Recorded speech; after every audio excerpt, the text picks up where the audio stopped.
What's up everybody, Jacob here. Today, I'm doing something very exciting. I'm gonna build a recording studio on a budget of $3,000. I've split this into 7 categories: microphone, interface, DAW, monitors, headphones, MIDI controller, and accessories. To make my gear selections, I went over to Sweetwater's on-site store here in Fort Wayne, Indiana, where I met up with sales engineer Brian Lamert. But there's a few things I want to let you know before we get started. I have not included a computer category in this budget. The main reason why is I wanted to use most of this budget to talk about music gear, the actual gear you're going to need, the microphones, monitors, headphones.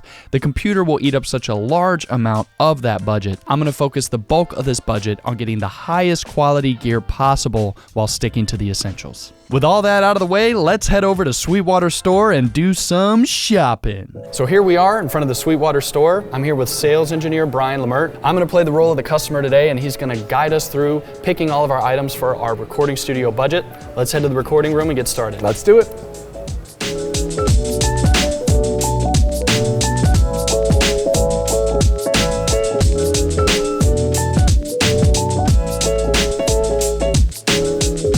All right, so I'm here with Brian in front of the recording room, and we have a ton of microphones. Now, with buying microphones, obviously, just like buying gear in general, it may seem intimidating. I mean, you can look here, there's a ton of options. There's a lot of big numbers here too. So, for someone that's new, what do they want to think about when they're going for their first mic? That's a great point. There are so many mics to choose from. We have almost every microphone that could be considered professional in our store. When I'm choosing a microphone for someone that needs a mic for a home studio, like a large diaphragm condenser, there's more detail in it. It can do a variety of instruments. Yeah. It is not specialized. It is meant to reproduce the sound that is coming into it with as much detail as possible. Based on those criteria and on the fact that we had previously talked about the budget, I chose the AKG C414, a legendary mic amongst studios. The budget's a little bit higher than a lot of people think for their first microphone, but this is a microphone that you will never have to replace. It's got multiple pickup patterns, which means that it can be a great variety of sounds out of one microphone, which would avoid that same mic on everything sound that so many beginner studios have. It's a wonderful product. It is legendary in our industry. As we've discussed, you don't want to get something that is just good enough, and then down the road you're like, I wish I had something better, because you're going to end up getting a better mic. You can be listening through great monitors, have the best DAW in the world or whatever, but if you don't like the sound of your mic, you're not going to be happy. That's correct, and if I told you a third of your budget guarantees that everything sounds great, that's a bargain. No, for sure. All right, so we've picked a great mic. Let's move on to interfaces.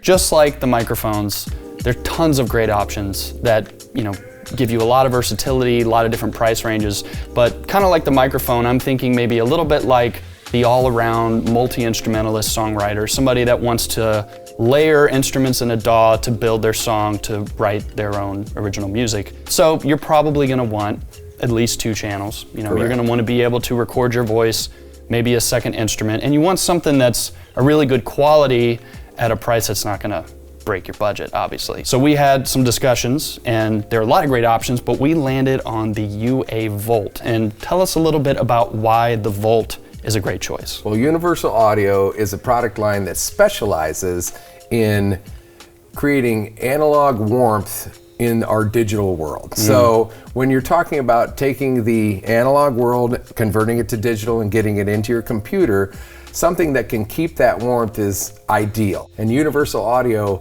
is legendary at that process. So in their interface line, they have single input, dual input with a little bit of candy. And then what we ended on for $369 was the Universal Audio Volt 476.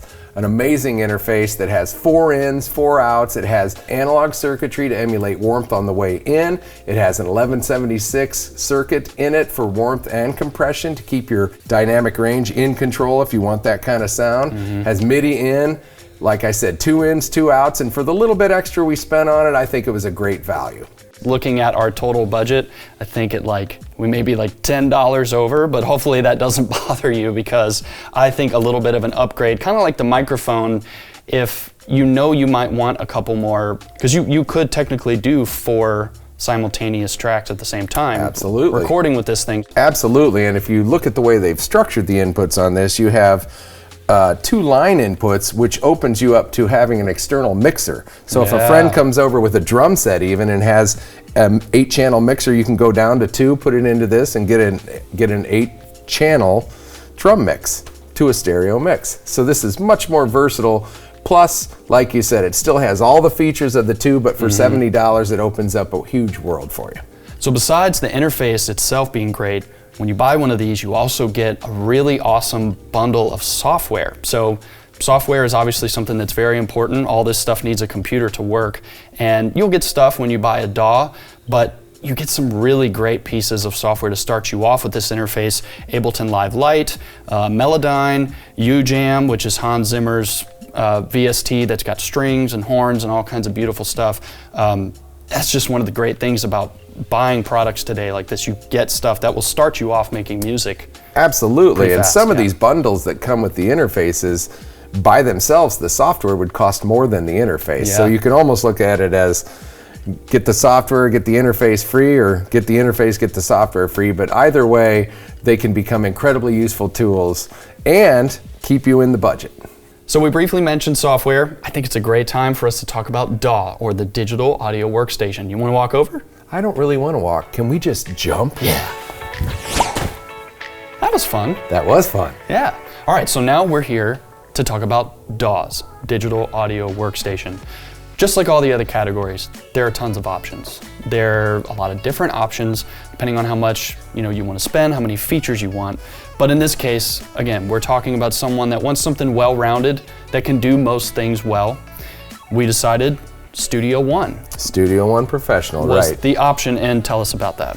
So PreSonus Studio One is an amazing digital audio workstation. First off, the digital audio workstation is the program that you use to record all of your music and to mix your music, and the program that also adds the reverbs, all the effects.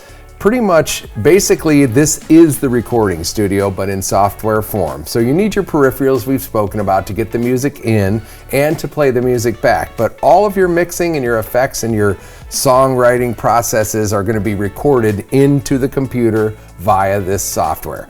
The PreSonus Studio One is a full-featured software. There's unlimited track count, so many effects that you could never conceivably run out of things to do with it. It comes with tons of sounds that you can use virtually, just completely feature-laden, and most importantly, for my choice on picking it, is pretty easy to learn. A lot of these DAWs come with great things already in the box. It's got your mixing, it's got your mastering plugins, it's got virtual instruments, and when paired with a MIDI controller that doesn't have built-in sounds, you've already got everything in the box. Also, you're going to get all kinds of vintage classic synthesizer keyboard sounds, some modern looping sounds, hip-hop drums, just everything is included. There is a lot of content in Studio One Pro. I think it's time for us to talk about studio monitors. Let's do it.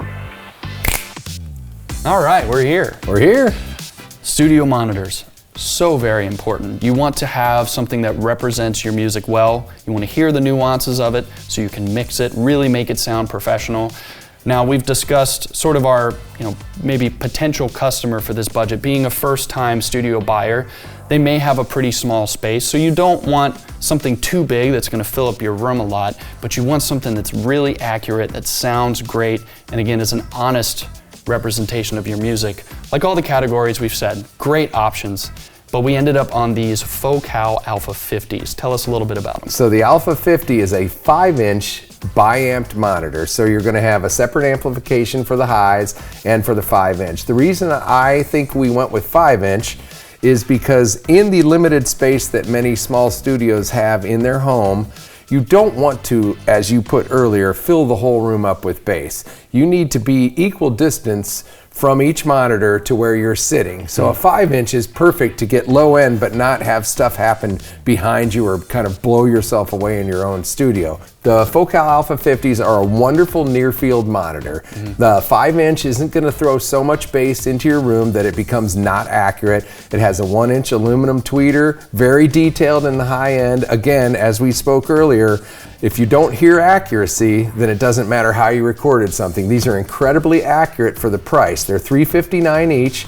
They're going to be the right size for a smaller room. They have a front bass port, which is important. They're bi-amped. They have high shelf, low shelf, so you can EQ your room slightly with them. I just think they're a great value in that price range. So now that we've picked our studio monitors, I think a logical next step is to go to headphones. Let's do it.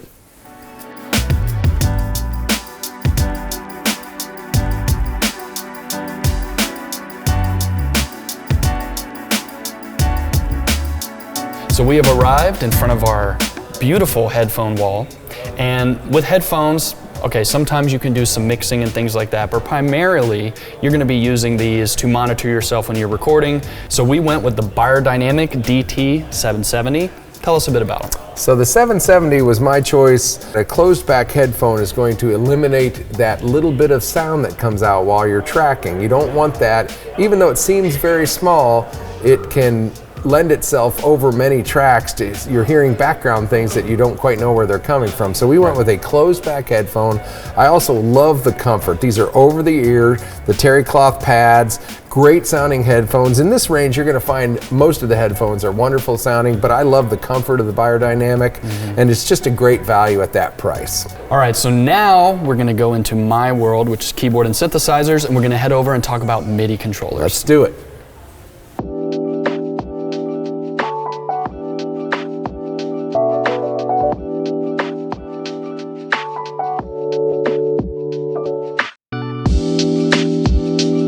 So with MIDI controllers, there's a lot of different varieties in terms of number of keys and functions, but in our case, we discussed wanting to go sort of for a middle ground for a lot of features. Well, the KeyStation 49 we picked specifically because it has full-size keys, but it's compact. It has a lot of assignable things that you could map it to, but for practical purposes and what we're doing, we want something to play the virtual instruments or write drum beats. Easy stuff in the studio. We're not worried about weighted keys at this price range. We just want the average home studio guy to be able to control his virtual instruments or his drum sounds, or even play some of the wonderful samples that come with Studio One. In this case, we have basic pitch and modulation wheels, 49 keys, a USB controller, pretty much as easy as it gets. A very basic transport controls, but this one is plug and play and it's ready to go.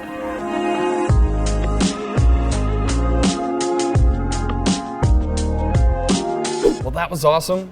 I learned a lot. Hopefully everybody out there learned something. Thanks so much for being with me, man. Thank you. All right, I'll let you get back to it. Thanks so much. I appreciate it. Yeah, of course. Now that we've selected all our main pieces of gear, let's move on to the other ones and talk about accessories. For monitor stands, I selected the RLX ModPad XL speaker isolation pads. When you put a speaker down on a flat surface and turn it on and it's pushing sound out, those sound waves are going to cause vibrations because of the contact between the desk or whatever surface and the speaker itself. So, isolation pads help get rid of those vibrations and will give you a cleaner, more accurate sound. Next up is cables. Now you're going to need at least 3 XLR cables for this setup. One for your microphone to go into your interface, and the other 2 from your left and right main outputs on your interface to go to your studio monitors. It's always a good idea to have a few extras in your studio, so I went with this 5-pack of XLR cables. Now you should know that the C414 condenser microphone comes with a carrying case, pop filter, windscreen, and spider type shock mount. If you've got any questions about all the gear in this video, remember to call your Sweetwater sales engineer. Like, comment, subscribe, click here for more videos like this, and go to sweetwater.com for all of your music instrument and pro audio needs.